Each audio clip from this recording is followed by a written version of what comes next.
Creían que estaban viniendo a la India, por eso es que somos indios. Creían que estaban viniendo a la India, entonces vinieron por eso. No encontraron especias, pero encontraron oro y plata. Entonces vinieron a saquear el oro y la plata. Y ellos estaban saliendo del feudalismo y estaban llegando al capitalismo. ¿Qué es el feudalismo?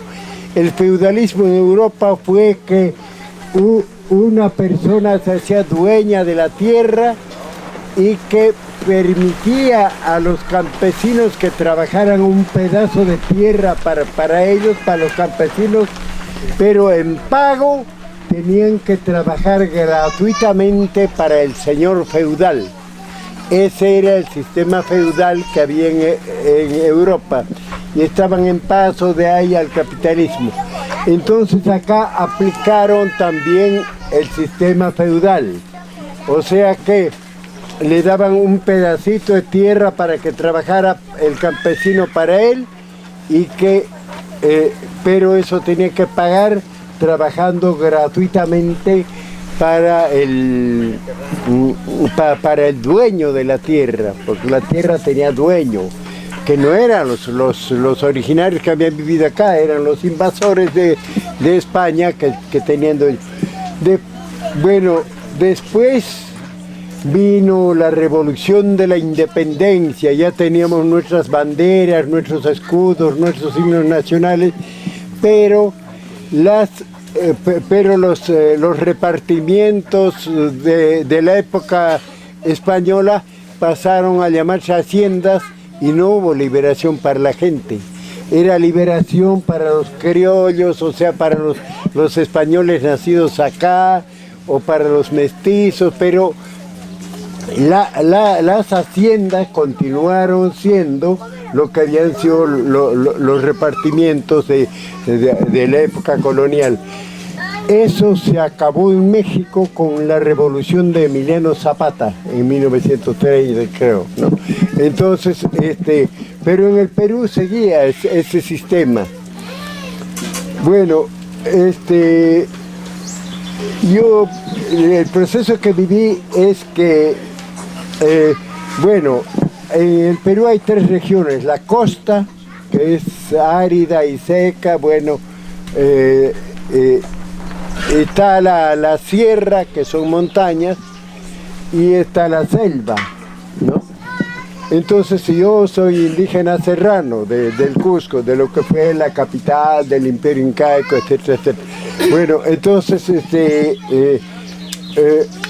ahí subieron los precios del café, del cacao, de productos de clima cálido. Entonces el gobierno peruano decía que la tierra esa estaba deshabitada.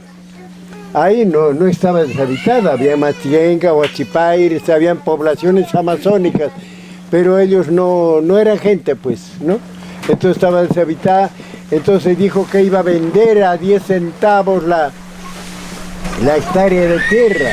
Los que compraron fueron los latifundistas de la sierra peruana, ¿no? Compraron ese terreno. Los habitantes de ahí, que no iban a trabajar para los invasores, prefirieron replegarse, los amazónicos, los hermanos amazónicos. Entonces ahí llevaron gente de la sierra, ¿no? El Perú se divide en departamentos, entonces el departamento del Cusco, precisamente al que pertenecía, pero también de departamentos aledaños. Entonces era gente que no era de la zona, y se aplicaron el mismo sistema semifeudal que había en la sierra, o sea que daban un pequeño sector de la tierra para que trabajara el campesino, y en pago de eso tenía que trabajar gratuitamente para la hacienda, ¿no? Y bueno, pero el pedazo que le daban era relativamente grande comparado con la sierra. Entonces, como el trabajo era muy duro, porque había que talar la selva, convertirla en tierra productiva, plantar plantas para comer, pero también las plantas que iban a dar dinero después, que eran el café, el cacao, el té, la coca, que en el Perú la coca se usa para chachar, como decimos allá, o sea, la gente usa coca, ¿no? Entonces el campesinado indígena, en la mañana, por ejemplo, hay un descanso de media mañana que se llama jalpa, y es el consumir la coca. Jalpa y de la mañana, después está el jalpa de la tarde. No hay bautizo, no hay entierro, no hay matrimonio, no hay transacción económica importante sin coca. La coca es obligatoria, ¿no? Entonces el indígena peruano usa mucho la coca, ¿no? Entonces eso tenía buen precio también. Pero ¿qué pasa? Que no era como en la sierra, porque en la sierra se siembra un año y ese mismo año se cosecha el maíz, la papa, las habas, los frijoles, todo eso se siembra ese año y es siembra.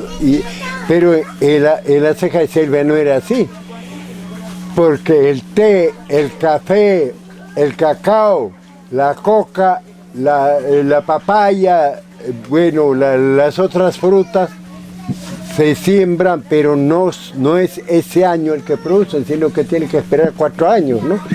Entonces, eran primeros años de sufrimiento. Además, como la gente no era de ahí, no sabía qué enfermedades había ahí. Hubo una gran mortandad con el paludismo. El indígena de acá o de cualquier parte sabe cómo curarse de las enfermedades con las hierbas. El indígena serrano de allá también sabía en la sierra cómo curarse con las hierbas de las enfermedades, pero no sabía en esa tierra extraña, en esa tierra cálida, no sabía con qué hierba curarse ni nada. Hubo gran mortandad con el paludismo, ¿no? Entre los inmigrantes de la sierra.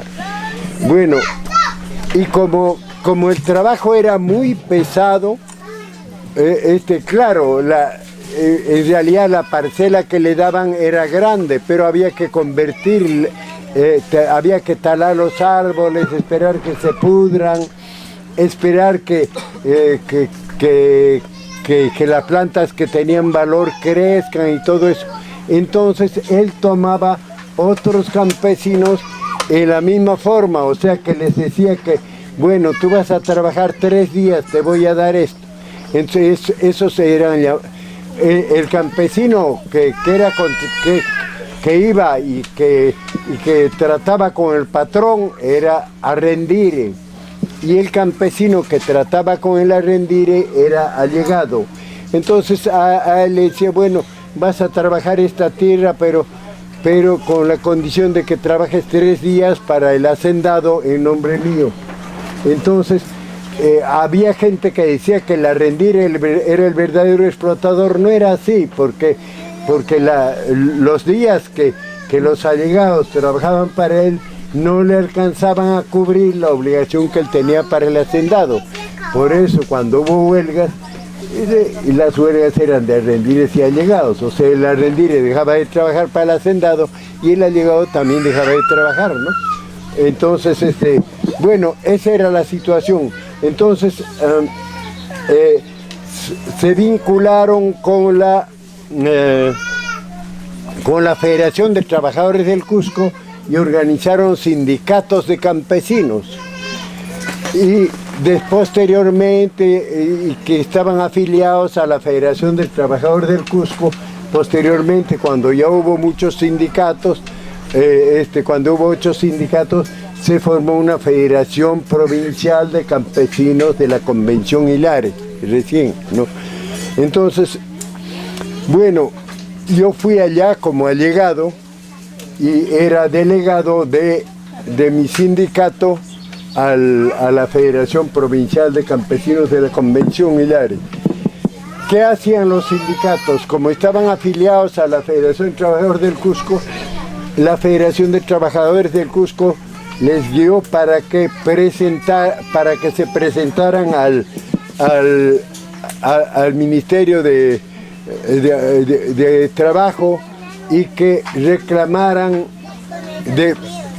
y que presentaran su reclamación de que les hacían trabajar mucho, más de 8 horas, como la ley peruana decía que 8 horas era lo máximo que debían trabajar y que eran muchos días de condición, etc.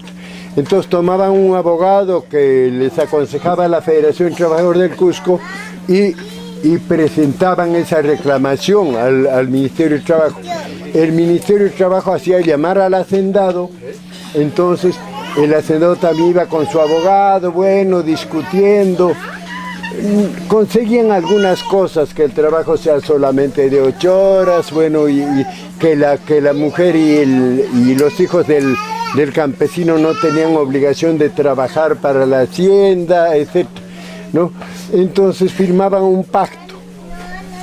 Pero había hacendados de mentalidad más atrasada, más feudal, que decían, ¿a quién se le ocurre la locura de que yo voy a discutir con mis indios la forma en que ellos van a trabajar? No, hay que meter presos a los cabecillas y asunto arreglado. Y verdaderamente hacían eso. Y como los fiscales, los jueces, la justicia, antes y ahora en el Perú y en todas partes están al servicio de los ricos, metían presos pues a los dirigentes. Por ejemplo, en mi sindicato los 3 dirigentes estaban presos, ¿no? Entonces estaban en ventaja los que tenían, bueno, hacendados más o menos, que habían cedido a firmar pactos, y estaban en desventaja aquellos cuyos hacendados no habían querido ir a la inspección de trabajo, que rechazaban eso. Ellos estaban en desventaja, los campesinos, ¿no? Pero ¿qué pasó?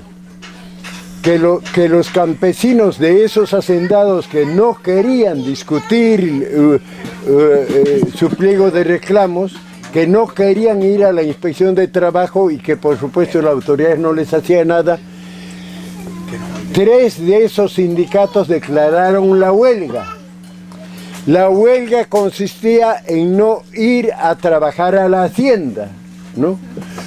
Entonces, y como precisamente pertenecían, los hacendados eran los más feroces, entonces los hacendados estaban desesperados, ¿no?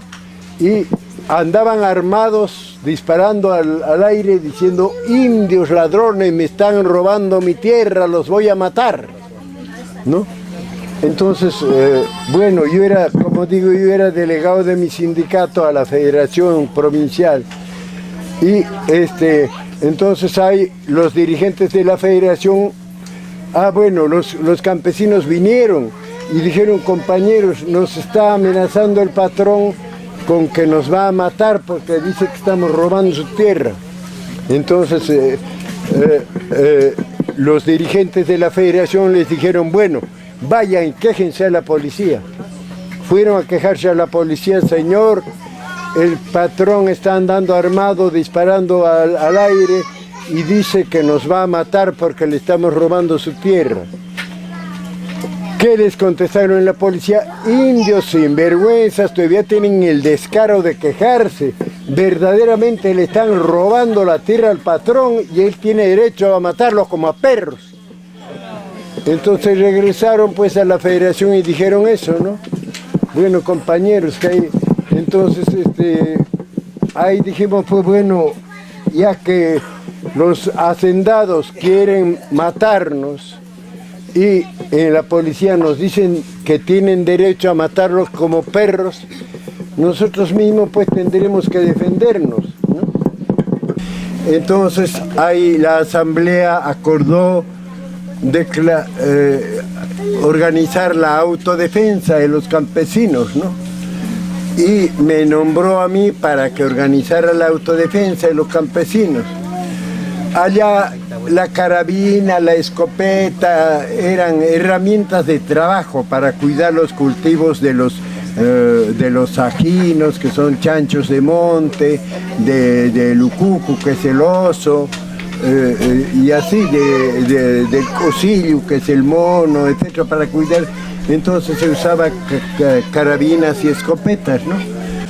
Entonces, y en cada sindicato los compañeros nombraban a quienes iban a participar en la autodefensa, ¿no?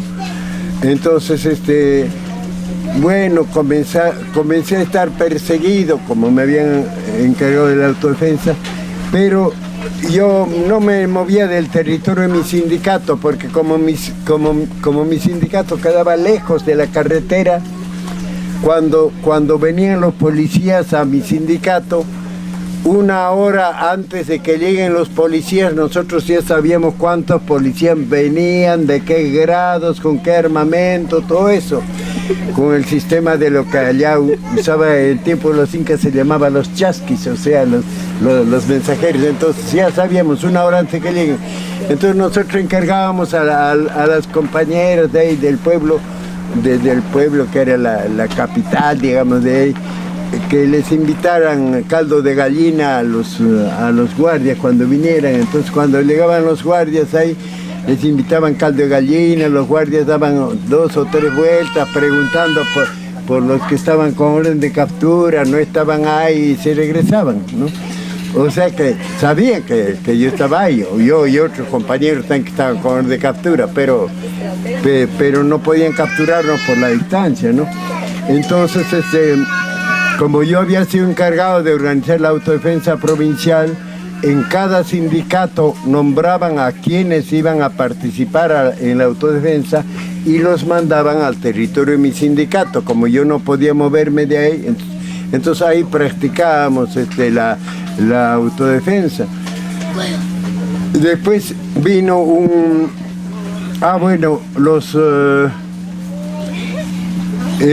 los hacendados, como sabían que estábamos preparando la autodefensa, ya dejaron de disparar ellos al aire, ¿no? Pero movieron al gobierno. Pues entre el gobierno militar declaró que iba a aplastar al movimiento sindical campesino. Primero en la parte de la sierra, donde era más rala la organización. Ahí mataron a un compañero, que fue un mitin y todo eso. Después iba a aplastar en la provincia de la Convención y como punto final iba a aplastar mi sindicato, ¿no? Entonces eso lo dijo, le escuchamos por radio que dijo eso el jefe de la Policía Nacional, ¿no? Entonces ya habían aplastado la sierra.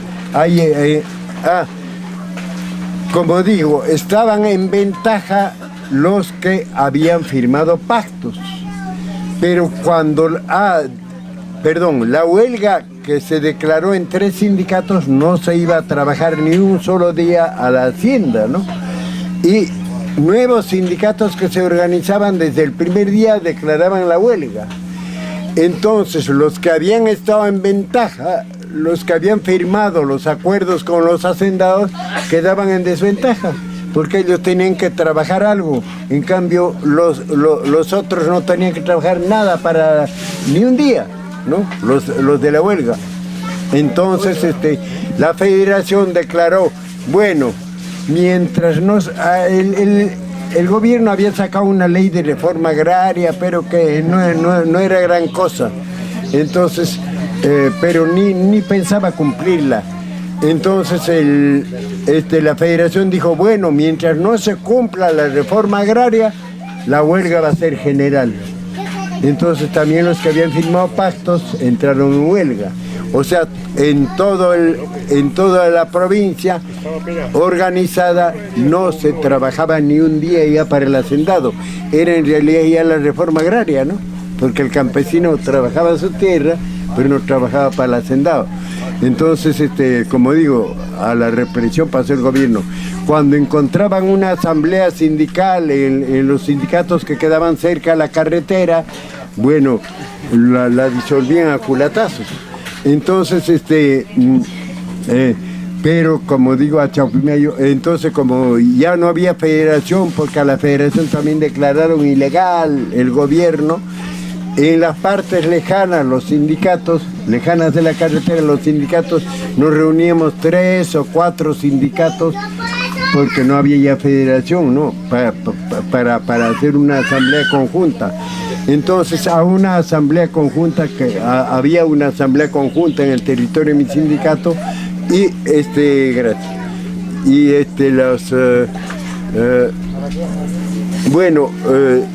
ahí llegó un campesino de la parte alta, que no era, y dijo: compañero, yo soy secretario general de mi sindicato y ha ido el hacendado con un policía a capturarme. No me encontraron a mí, encontraron solamente un niño. Creyeron que era mi hijo, en realidad era mi ahijadito. Y le preguntaron: ¿dónde está tu papá? Él, como no sabía dónde estaba, les dijo: no sé. Y el hacendado le pidió el fusil al guardia, y con ese fusil le amenazó al niño de 2 metros de distancia. Si no hablas dónde está tu papá, te mato, le dijo. El chiquito, como no sabía, se puso a llorar.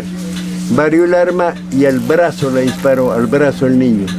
Con el arma del policía, en presencia del policía, ¿no? Y entonces el campesino ese vino a quejarse y dijo: yo soy el secretario general y a mi ahijado le han hecho esto, compañero. Entonces, ¿a qué autoridad puedo quejarme? Le dije: ¿A qué autoridad te vas a sacar? Todas las autoridades están contra nosotros. Quéjate a los compañeros, porque ahora están en asamblea 4 sindicatos. Entonces se quejó allí y ahí acordaron: bueno, tenemos que pedirle cuentas a ese hacendado, porque la justicia, ¿qué justicia va a haber contra un hacendado, no? Entonces tenemos que mandar una comisión para que le pida cuentas a ese hacendado. ¿Quién va a encabezar la comisión? Bueno, dijeron que vaya el compañero Hugo Blanco, y el que escoja, como acá están entrenando también compañeros de otros sindicatos, que escoja lo que le van a acompañar. Entonces tuvimos que salir, pues, por orden de ya no había bueno, se organizó la autodefensa por orden de la federación, pero como ya no había federación, los 4 sindicatos nos ordenaron que vayamos. Entonces, por orden de ellos fuimos. Había 2 puestos de la policía que teníamos que eludir. El primero pudimos eludirlo, el segundo ya no, porque vimos que había gente que estaba corriendo a informarles. Había un puesto de la Guardia Civil, y bueno, en un pueblo era un paso obligatorio para ir a la hacienda esta, y bueno, había que pasar por ahí. Entonces yo les dije a los compañeros: bueno, los de arma, los que vayamos adelante vamos a ir con arma corta solamente, con pistola o revólver en el bolsillo, y los de atrás vienen con arma larga. Si nosotros pasamos, ustedes también pasan. Si nosotros no pasamos, ustedes también tampoco pasan y se quedan. Y bueno, yo iba y vi que un policía estaba en la puerta del puesto leyendo un periódico con la mano bien metida a la cabeza al periódico, o sea, ya nos había visto, ¿no? Nos iban a agarrar por atrás. Entonces me acerqué y le dije: señor, deseamos hablar con usted. Bueno, pasen adelante, siéntese. ¿Qué pasa? Sabe que en la hacienda Cayara el hacendado ha ido con un policía y a atrapar al secretario general, y al no encontrarlo, encontró solamente un niño, y al niño le preguntaron: ¿dónde está tu papá? Y como él no sabía, le metió un balazo con el arma del policía, en presencia del policía. Y nos han encomendado que vayamos a pedirle cuentas a ese hacendado, ¿no? Y como no tenemos muy pocas armas, venimos a llevarnos las armas de acá. Le dije, mientras tanto sacaba el revólver y le amenazaba: usted levante las manos y acá no va a haber ningún herido. Vamos a sacar las armas y nos vamos a ir. Pero yo no sabía que estaba hablando precisamente con el policía que había ido con el hacendado. Y el policía que le dio el arma al hacendado, y en presencia del cual le metieron la bala al niño. Entonces él dijo: bueno, si quieren las armas les voy a dar. Comenzó a pararse. Le dije: no, usted levante las manos o disparo. En vez de levantar la mano, metió la mano al bolsillo, era para sacar el arma, pues. disparé. Él alcanzó a sacar el arma, alcanzó a disparar, pero ya cayendo. Un segundo más me demoraba y era el muerto. Y disparen, ordenó, disparen.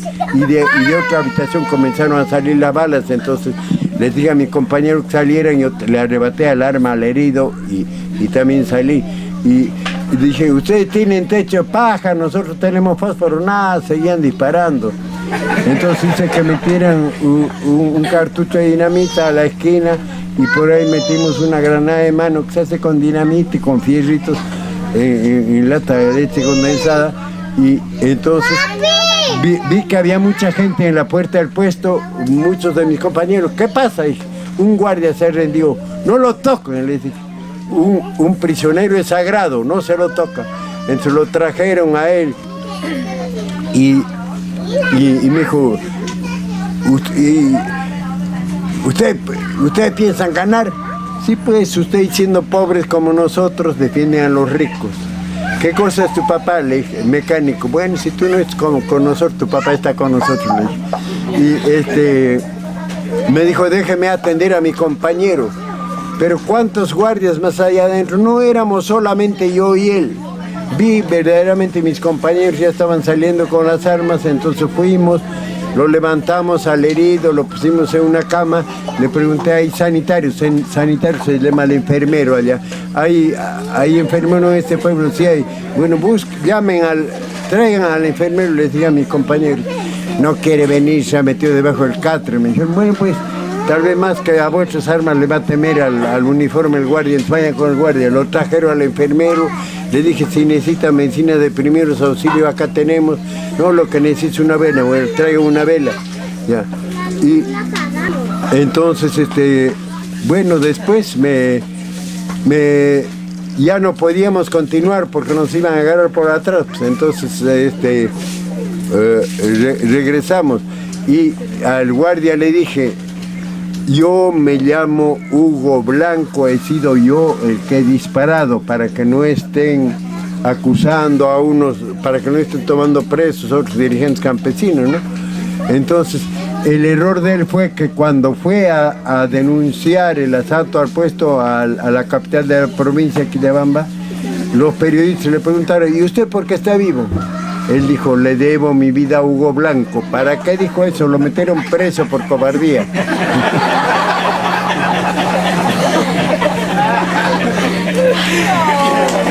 Pero cuando me llamaron de testigo en el juicio que le siguieron a él, yo lo salvé. Le dije, sí. Que yo le dije al guardia, yo me considero valiente, pero tú no eres valiente, tú eres temerario. Porque en tu condición yo me hubiera rendido hacía rato, puesto que sabías que eras tú solo, nosotros creíamos que había varios guardias, pero estabas a inferioridad de condiciones, entonces yo me hubiera vendido. Entonces eso no es valentía, eso es temeridad. Ahí después declaré también, él me hablaba con arrogancia, y como él era el desarmado, yo el armado, yo le hablaba con humildad. Es como declaré eso, le dieron libertad al guardia.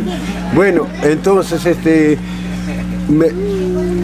nos tuvieron, bueno, la policía nos persiguió, después de eso hicimos una emboscada, ahí yo les dije a mis compañeros que nadie dispare, mientras yo no dispare, yo pensaba salir, amenazarles a los guardias y desarmarlos y que se vayan, ¿no? Pusimos un vigía a un lado, el otro vigía al otro lado, entonces, pero uno de mis compañeros se puso nervioso y mató a 2 guardias, ¿no? En el proceso que nos siguieron dije que yo había matado, pero ahora que ha sido amnistiado el caso, digo que yo no maté a ellos, ¿no? Que alguno de mis compañeros se puso nervioso y los mató. Entonces, bueno, después de eso nos persiguieron, nos apresaron.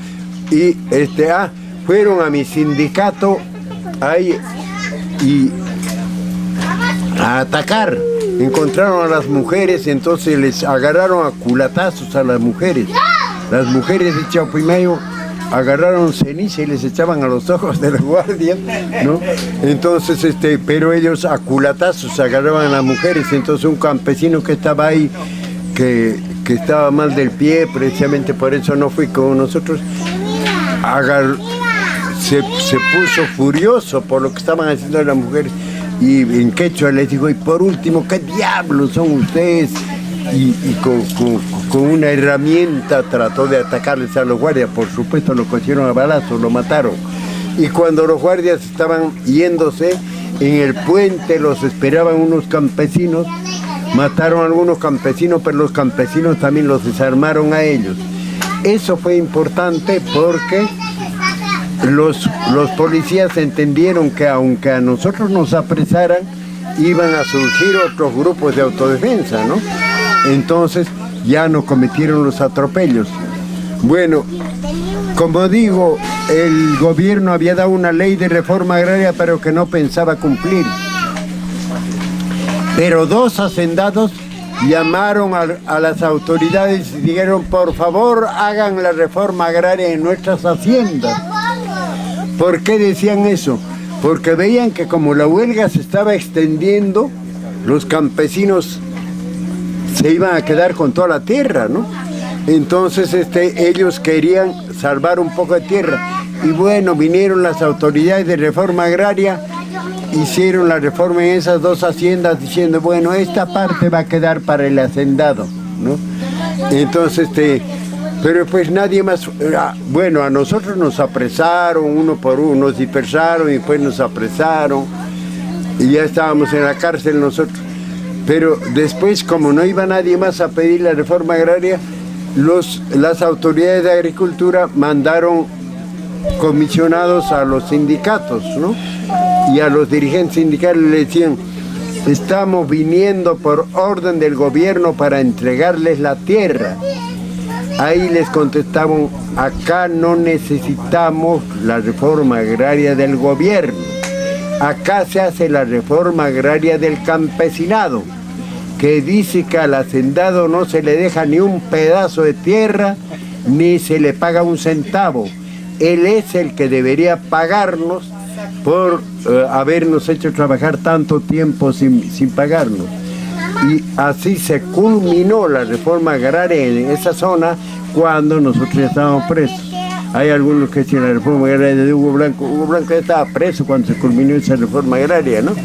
Entonces, en otras partes del Perú también los campesinos decían, ¿y por qué a los de la convención les han dado la tierra? Porque agarraron las armas, como nosotros nos agarraron las armas, y hubo tomas de tierra en varias partes del departamento del Cusco y también en otras partes, ¿no?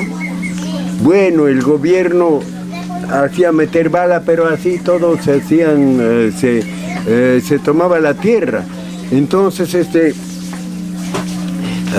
habían tomas y tomas de tierra. Entonces la burguesía industrial, o sea, los capitalistas industriales de la ciudad de Lima, se pusieron nerviosos de que la rebelión que había en el campo se trasladara a la ciudad.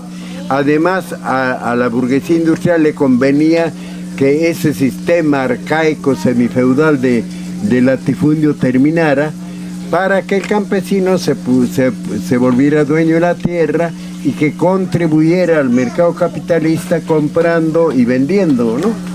Entonces, la burguesía industrial allá impulsó el golpe de Velasco Alvarado, ¿no?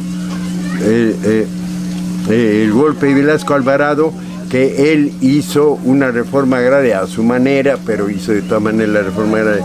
Bueno, en cuanto a mí, ilegalmente me tuvieron preso donde yo no debía estar, porque yo tenía que estar preso en Cusco, puesto que en Cusco habían ciertos acontecimientos, pero me mandaron a otra prisión. Ilegalmente también me tenían incomunicado, porque la ley dice que un culpado es un presunto inocente y no debe recibir ningún castigo, que solamente permitían la visita de mis parientes más cercanos. Y mi madre, con mucho sacrificio, fue a esa otra ciudad, no, a Arequipa, donde me tenían preso.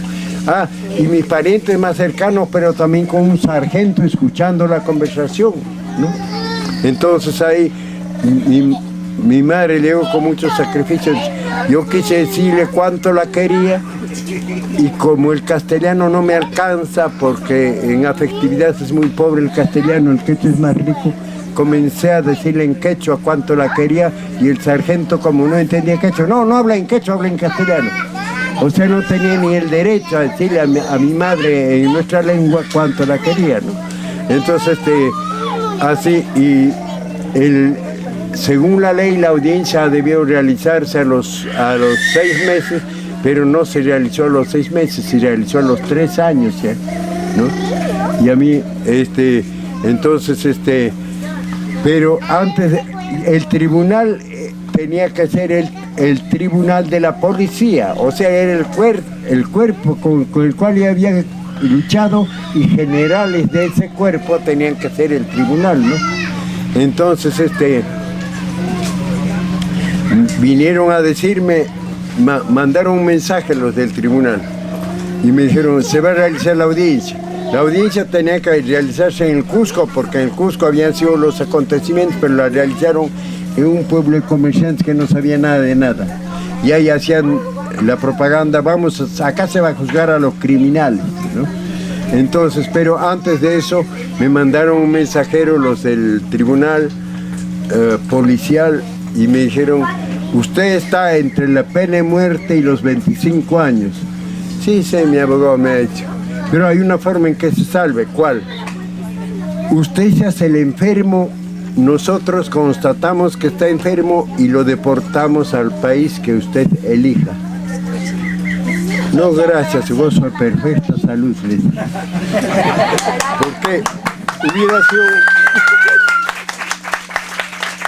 hubiera sido una traición al pueblo peruano no aprovechar la audiencia que tenía que ser pública para denunciar el latifundismo y para denunciar el rol de la policía, ¿no?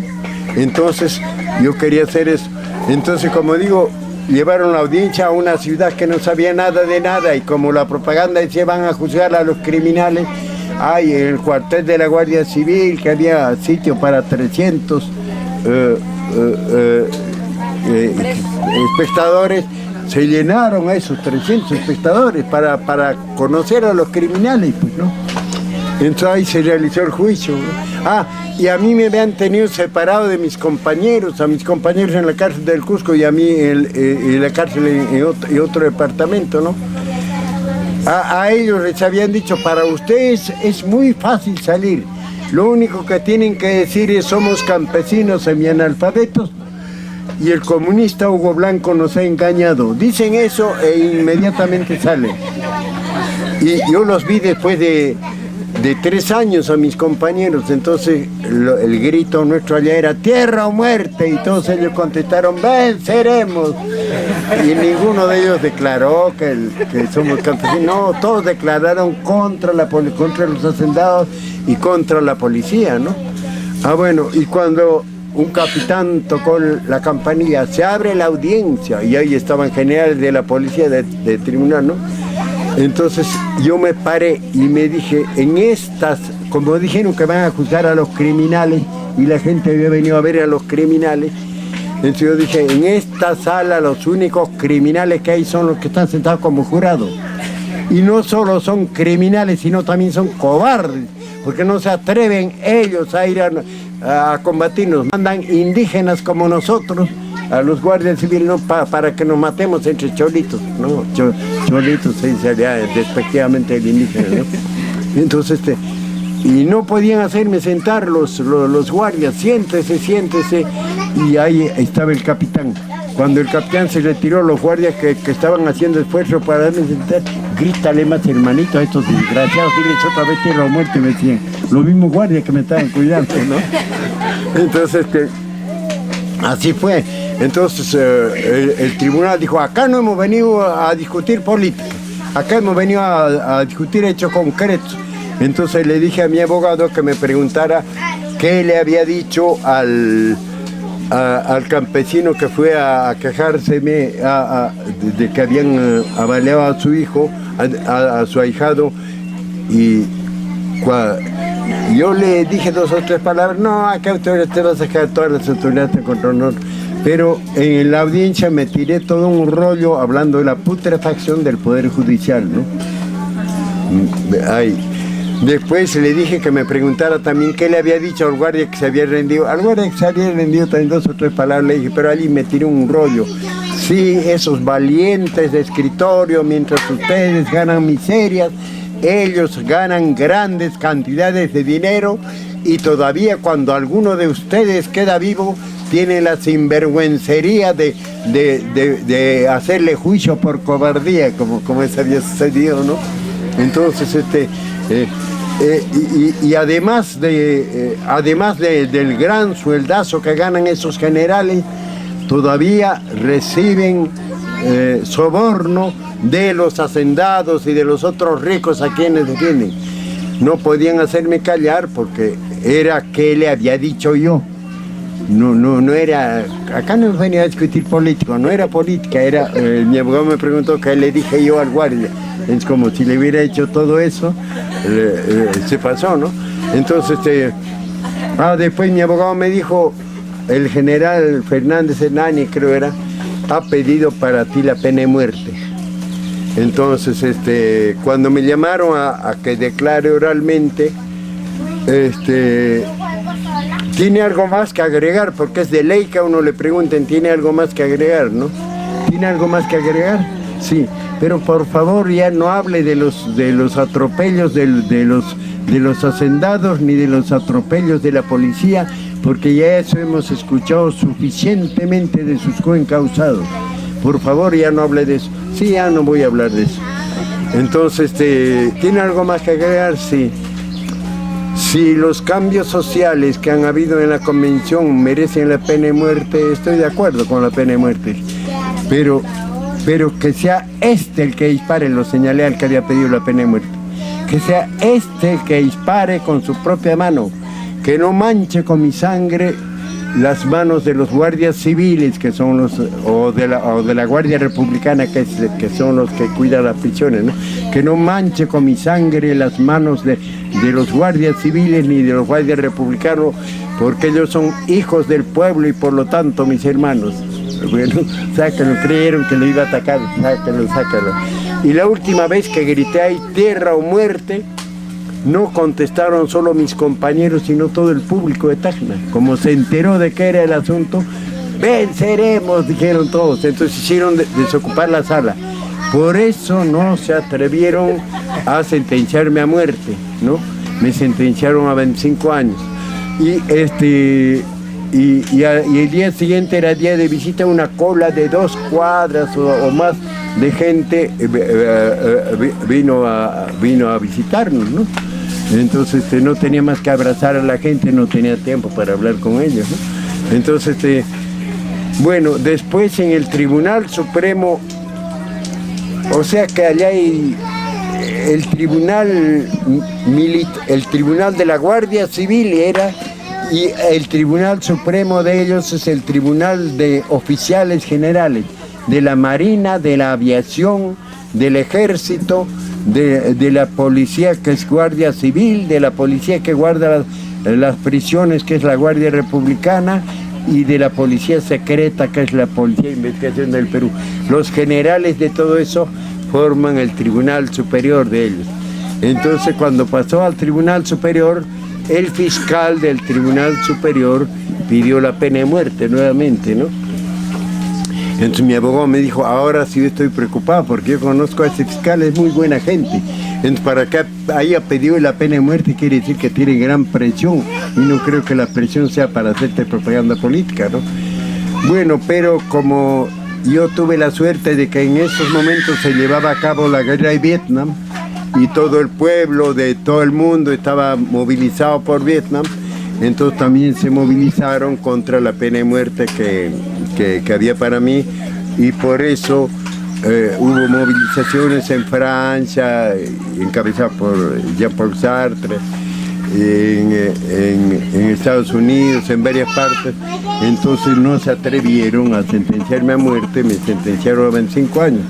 Bueno, como digo, después subió un general para acabar con el latifundio y fue a visitarme una dirigente del Partido Comunista y me dijo, tú estás sentenciado a 25 años, ¿sí?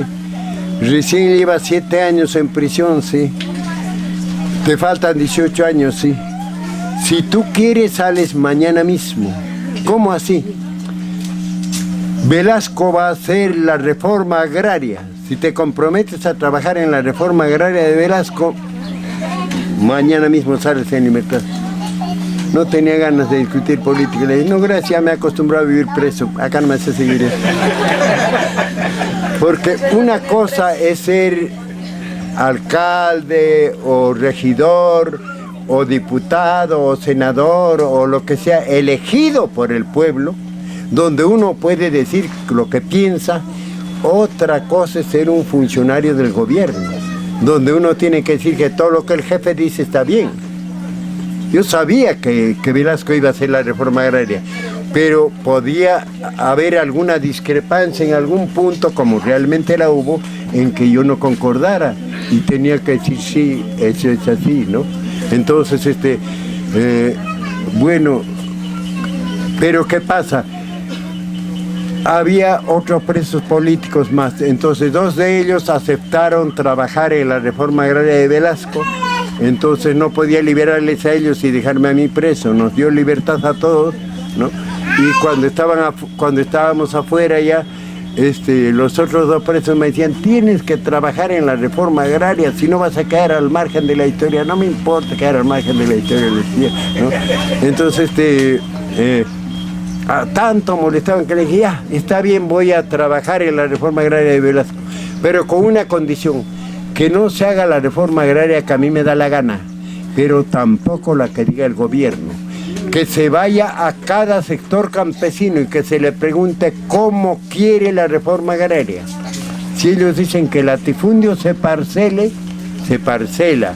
Si ellos dicen que se convierta en comunidad, se convierte en comunidad. Si ellos dicen que se convierta en cooperativa, se convierte en cooperativa. Santo remedio uno no le va a plantear a un gobierno militar que sea democrático, pues. Me prohibieron salir de Lima para que no hable con el campesinado y después me deportaron. No hay ley para la deportación de peruanos, ¿no? Pero, bueno, un gobierno militar hace lo que le da la gana, ¿no? Y, entonces, porque a un peruano por último pueden fusilarlo, pero no deportarlo, se deporta a los extranjeros, ¿no? Y, me deportaron a México, ¿no? Pero ahora cuando me preguntan cuál ha sido el mejor gobierno del Perú, yo digo, bueno, el menos malo ha sido el gobierno que me deportó. Porque no solo hizo eso, hizo la reforma agraria a su manera, por supuesto, pagando a los hacendados o dejándoles una porción, les pagaba con bonos, y a los que iban a invertir en la industria les pagaba en efectivo, todo eso. Tuvieron que hacer un golpe de Estado porque el Parlamento, que estaba compuesto por hacendados, jamás iba a dar una ley de reforma agraria. Tuvieron que hacer un golpe de Estado impulsado por la burguesía industrial para hacer la reforma agraria, ¿no? Bueno, además de eso, nacionalizó las minas, nacionalizó el petróleo, nacionalizó la banca, cosa que no han hecho ni los gobiernos del llamado socialismo del siglo XXI, Venezuela, Ecuador y Bolivia, ¿no? Por eso cuando ahora me preguntan cuál ha sido el mejor gobierno del Perú, digo que el menos malo ha sido el de Velasco, ¿no? Bueno, entonces así fue. Velasco terminó de hacer la reforma agraria, como digo, a su manera, ¿no? Pero terminó con el latifundio de tipo feudal a nivel nacional. Sin embargo, hubo un aspecto en el cual afortunadamente no trabajé yo para ese gobierno, no estuvimos de acuerdo nosotros, yo pertenezco, la Federación de Campesinos de la Convención pertenecía a la Confederación Campesina del Perú. Por eso me invitaron a mí, como era secretario de Relaciones Exteriores de la Confederación Campesina del Perú, me invitaron al 40 aniversario de la CRICACA, y por eso vine. Entonces,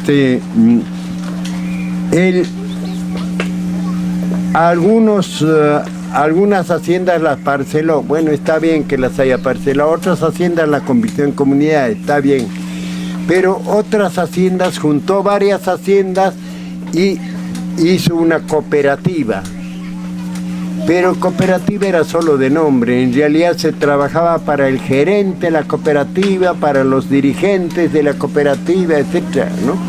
Entonces la gente estaba contra eso, ¿no? Y verdaderamente en el Cusco fue donde tomaron cuando yo estaba deportado, porque a mí me deportaron 3 veces del Perú, cuando en una de mis deportaciones, cuando estaba deportado a la SAIS Tupajamaro en el Cusco, los campesinos tomaron la cooperativa y la convirtieron y repartieron entre las comunidades la tierra, ¿no? Entonces, y cuando después de uno de mis exilios regresé al Perú, también me enteré, bueno, yo era secretario de organización, me habían nombrado de la Confederación Campesina del Perú, me enteré que en el departamento de Puno había intenciones de que las SAIS también se disolvieran, entonces pedí que me mandaran a Puno, me mandaron a Puno y allí, bueno, yo no dirigía, no, yo apoyaba, pero los que dirigían eran los compañeros de Puno y recuperamos 1.250.000 hectáreas de esas SAIS que pasó a poder de las comunidades indígenas, ¿no? Entonces, ya en otro gobierno, el gobierno de Alan García y todo eso. Entonces, desde esa vez ya no hay latifundio en el Perú, pero ahora se está matando la naturaleza peruana. Bueno, después de ser liberados de haber sido colonia española, pasamos a ser colonia de Gran Bretaña. Claro, no, declaradamente éramos independientes, pero pasamos a ser colonia de Gran Bretaña, o sea, económicamente trabajábamos lo que necesitaba Gran Bretaña. Después pasamos a ser, cuando el debilitamiento de Inglaterra por las 2 guerras mundiales, pasamos a ser colonia yanqui. Ahora somos colonia de las grandes empresas transnacionales, porque ahora ya no es el imperialismo yanqui el que nos aplasta, sino las grandes empresas transnacionales, donde hay capitales norteamericanos, capitales británicos, capitales europeos y capitales chinos también, ¿no? O capitales rusos, ¿no? Entonces, el mundo está gobernado por las grandes transnacionales y es contra ellas contra quienes tenemos que luchar. Las grandes transnacionales tienen un lema, un mandamiento sagrado: cómo ganar más dinero en el menor tiempo posible. En aras del cumplimiento de ese su mandamiento sagrado, atacan a la naturaleza y atacan a la humanidad. No es que ellos quieran atacar a la naturaleza, pero para cumplir ese su mandamiento sagrado tienen que atacar a la naturaleza. Si se les dice tus nietos ya no van a tener agua, sí, pues yo derramo 4 lágrimas por mis nietos, pero tengo que cumplir pues con mi mandamiento sagrado de cómo ganar más dinero en el menor tiempo posible. Además el problema de mis nietos no es problema mío, ¿no? Porque ellos saben. Y verdaderamente hay un fuerte ataque a la naturaleza con las minas a cielo abierto. Antes habían vetas de oro, de plata, de cobre, entonces hacían túneles y sacaban la veta, la calentaban y se usaba ese metal. Eso no hacía daño a nadie. Ahora ya no hay vetas. Entonces, ¿qué pasa? Tienen que volar 4 toneladas de roca y esa arena bañarla con bastante agua y con cianuro para sacar 1 gramo de oro. Entonces con eso, esa agua que sale de ahí ya no sirve para tomar, ni sirve para la agricultura, ni sirve para la ganadería. Están matando el agua, entonces ahora la lucha es por el agua en el Perú. Ya no es por la tierra, sino por el agua. Entonces, ese es el principal enemigo del Perú actualmente, la minería a cielo abierto, ¿no? Otro enemigo es la extracción de petróleo que hay en la selva peruana, ¿no?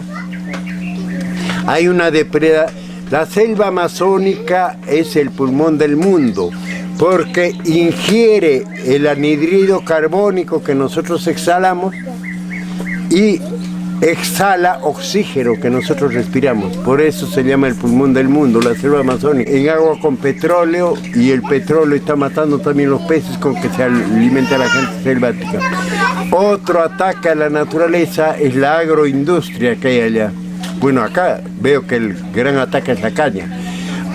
Otro ataque a la naturaleza es la agroindustria, porque la agroindustria practica el monocultivo, o sea, año tras año la especie más valiosa de la variedad más valiosa de la especie más valiosa, año tras año lo mismo y lo mismo. Eso mata la tierra. En cambio, el pequeño campesino un año siembra habas o frijoles o arvejas y al año siguiente siembra papas. Las habas o los frijoles o las arvejas que ha sembrado, como leguminosas que son, ingieren el nitrógeno del aire y lo pasan a las raíces. Las papas que va a sembrar al año siguiente aprovechan ese nitrógeno. Además, el campesino peruano, en quechua decimos laime, o sea, laime, deja un pedazo de tierra que cultivaron para el pastoreo.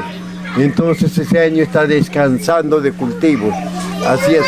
Y también practica los cultivos asociados, o sea que el maíz mezclado con los frijoles, mezclado con la calabaza, todo eso. Eso también es saludable a la naturaleza porque es lo que la naturaleza hace, ¿no? Entonces, en cambio la agroindustria, como sabe que está empobreciendo el suelo, mete fertilizante químico que mata el suelo, mete insecticidas, herbicidas. Con los insecticidas mueren los insectos y también mueren las aves que se alimentan de insectos, ¿no? Está matando la naturaleza, pero no le importa, porque puede matar la naturaleza en el Perú, ir a Asia, a África, a Oceanía, a seguir matando la naturaleza, ¿no? Entonces, por eso la agroindustria es otro enemigo nuestro, ¿no? Y además, ¿qué planta la agroindustria? Bueno, acá planta caña. En el Perú planta alcachofas y espárragos que chupan mucha agua. Y esa agua nos está para mandar a Europa o a Estados Unidos. Y esa agua quita el agua de lo que el pequeño campesino, de la agricultura que el pequeño campesino tiene que usar para alimentarlo, ¿no? Entonces, ¿pero qué pasa? Los gobiernos, los poderes judiciales, las fiscalías, la policía, el ejército, las mayorías parlamentarias están en manos de las grandes compañías transnacionales. A veces dejan que la izquierda entre al Parlamento, pero en minoría. Como decimos allá, es la izquierda que la derecha necesita, ¿no? Pero si somos democráticos, y acá también está la izquierda, no es culpa nuestra que los parlamentarios izquierdistas no puedan convencer al resto de los parlamentarios. O sea, cualquier moción que presente la izquierda es aplastada por la mayoría, pues no. Entonces, pero dejan pues que en minoría entre parlamentarios de izquierda, ¿no? Entonces, yo también he sido parlamentario, pero ha sido cuando menos he servido al pueblo, ha sido cuando fui parlamentario. Por eso ahora, bueno, ya no me presenta a elecciones ni nada, ¿no? Bueno, entonces, ese es el enemigo común, las grandes transnacionales. ¿Y cuál es el remedio para eso? La unidad de todos los que en el mundo estamos siendo oprimidos por las grandes transnacionales. La compañera mencionó a los kurdos que estaban acá. A los kurdos son una nacionalidad que no tiene territorio, ¿no? Pero el Estado Islámico, como ustedes saben, son unos terroristas que hay que atacan a los que no son musulmanes, etcétera, etcétera. pero esos han sido fabricados por Estados Unidos. Bueno, el Estado Islámico aplastaba a una población kurda que vivía en Siria. Allí se levantaron, formaron un ejército de varones y un ejército de mujeres. Y entre los dos le infligieron la derrota más grande que ha sufrido hasta ahora el Estado Islámico, ¿no?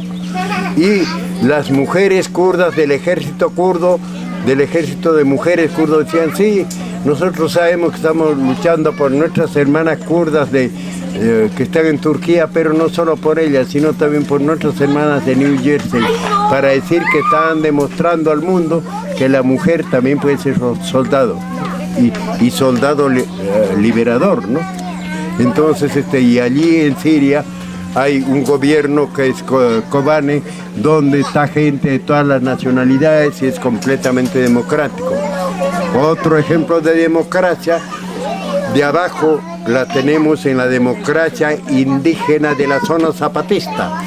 Hace 22 años que una parte del territorio de México está gobernada por los indígenas. Allí, ¿quién gobierna? Gobierna la colectividad. Tienen un principio que se llama mandar obedeciendo, porque ellos eligen, bueno, son como 20.000 indígenas o más, y hace 22 años que están ahí gobernando. Ellos eligen a los gobernantes del pueblo, a los gobernantes del municipio y a los gobernantes de la Junta de Buen Gobierno del Caracol. Llaman Junta de Buen Gobierno para diferenciarla del mal gobierno de México, ¿no? Entonces ahí, ellos no eligen ni un secretario general ni un presidente. Eligen un conjunto de varones y mujeres que todos valen igual. Para el pueblo, para el municipio y para la Junta de Buen Gobierno. Y después de un tiempo lo cambian por mitades. Primero una mitad y en vez de esa mitad meten a los nuevos que van a aprender de los antiguos y después cambian a la otra mitad. Y no hay reelección. Y ningún gobernante a ningún nivel gana ni un centavo. ¿De qué se alimentan? De lo que todos trabajan ahí, ¿no? Y allá hicieron unas escuelitas zapatistas a las que nos invitaron a 7.000 personas que fuimos de todo el mundo, ¿no? Para aprender. Y los maestros eran los indígenas zapatistas. Y también nos dieron unos escritos que habían hecho. Nos vendieron, bueno, a precio de costo, ¿no? Había una indígena que dijo: bueno, a mí me eligieron para el municipio, si me hubieran elegido para el pueblo no importaba, porque como yo les cocinaba a mi marido y a mis hijos, y en el pueblo hubiera seguido cocinándoles, pero como me mandaba fuera del municipio, ya no podía cocinarles. Tuve que enseñarles a mis hijos a que cocinaran, y eso ha sido bueno. Porque ahora las mujeres de mis hijos ya pueden aceptar un nombramiento en cualquier parte, como mis hijos ya saben cocinar, ¿no? O sea, en el asunto de las conquistas de la mujer también va avanzando los zapatistas. Bueno, compañeros, eso es todo y tenemos que hacer como los zapatistas, donde la colectividad sea la que mande y no el individuo, ¿no? Y los que se han nombrado para representar tienen que mandar obedeciendo las bases, ¿no? Entonces, y también la lucha es mundial, ¿no? Por eso es que hemos recibido a los compañeros kurdos, por eso hemos venido también a esta reunión donde he tenido la fortuna de conocer compañeros de otros países con quienes vamos a tener conexión y espero que con ustedes también sigamos teniendo conexión. Eso es todo, compañeros.